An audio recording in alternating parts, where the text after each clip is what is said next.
السلام علیکم ورحمۃ اللہ وبرکاتہ۔ اعوذ باللہ من الشیطان الرجیم،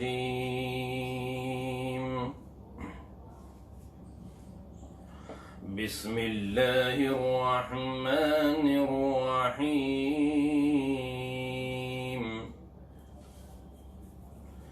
من کفر فعلیہ کفرہ ومن عمل صالحا فلأنفسهم يمهدون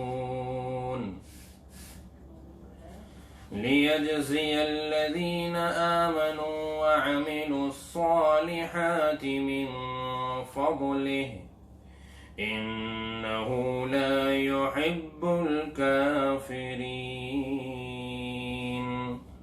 صدق اللہ العظیم۔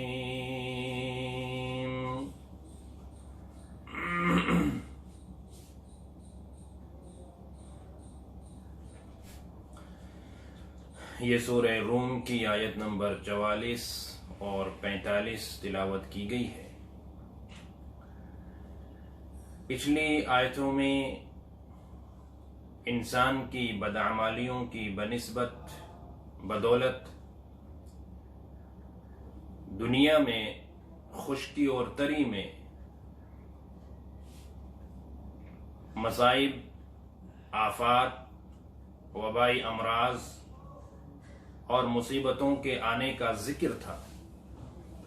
دنیا میں جو بھی پریشانیاں، مصیبتیں لاحق ہوتی ہیں وہ انسان کی بدعمالیوں کی بدولت ہے۔ اللہ تبارک و تعالی بعض بدعمالیوں کی سزا دنیا میں بھی عطا فرما دیتے ہیں، لیکن اصل جو سزا ملنے کی جگہ ہے وہ آخرت ہے۔ دنیا دار العمل ہے، دار الامتحان ہے، یعنی کام کرنے کی جگہ ہے، آزمائش کی جگہ ہے۔ یہاں تو عمل کرنا ہے، جیسا کریں گے آخرت کے اندر ویسا ہی اس کا پھل ملے گا۔ نیک اعمال اگر کریں گے تو اس کا فائدہ بھی ہمیں خود کو ہوگا، اور اگر ہم برے اعمال میں مبتلا رہیں گے اس کا وبال بھی ہم پر ہی پڑے گا۔ اللہ تبارک و تعالی نے اس آیت نمبر 44 میں اسی کا ذکر فرمایا کہ من کفر فعلیہ کفر، جس نے کفر کیا اس کے کفر کا وبال اسی پر ہوگا۔ وَمَنْ عَمِلَ صَالِحًا فَلِأَنفُسِهِمْ يَمْهَدُونَ، اور جس نے نیک اعمال کیے تو وہ اپنی ہی آنے والی زندگی کو اس کے ذریعے سنوار رہا ہے، یعنی نیک اعمال کی بدولت وہ اپنی آخرت بنا رہا ہے، اپنی آخرت سنوار رہا ہے۔ گویا کہ نیک اعمال کرنے کا فائدہ خود کا ہے، اللہ کا کوئی فائدہ نہیں۔ نیک اعمال کرنے کا فائدہ خود کو ملے گا، اس کا نفع خود کو پہنچے گا۔ ہم پوری زندگی اگر سجدے میں پڑے رہیں اور پل جھپکنے کے برابر اللہ کی نافرمانی نہ کریں تو ہمارے اس عمل سے ہم ہی کو فائدہ ہو سکتا ہے، اس سے اللہ کا کوئی فائدہ نہیں۔ اللہ تبارک و تعالیٰ کی شان کریمی، اللہ تبارک و تعالیٰ کی عظمت، اس کی کبریائی، وہ تو اس کی شان کے مطابق ہمیشہ سے ہے، ہمیشہ رہے گی۔ ہماری بدعمالیوں سے یا ہماری اطاعت اور فرما برداریوں سے اس کی شان میں نہ کوئی کمی آنے والی ہے نہ اضافہ ہونے والا ہے۔ پوری دنیا کے انسان مل کر اللہ کا انکار کرنے لگیں، پوری دنیا کے انسان مل کر کفر اور شرک میں مبتلا ہو جائیں، اس کے باوجود اللہ تبارک و تعالیٰ کی شان میں ذرہ برابر کمی نہیں آ سکتی۔ ایسا نہیں ہے ہمارے انکار کرنے سے، ہمارے کفر کرنے سے خدا کی خدائی ختم ہو جائے گی۔ اللہ تو اللہ ہے، اس کی کبریائی کے اندر، اس کی عزت کے اندر، اس کی عظمت کے اندر کوئی کمی نہیں آئے گی۔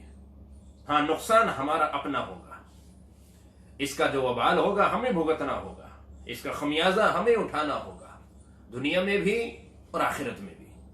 ایسی اللہ رب العزت نے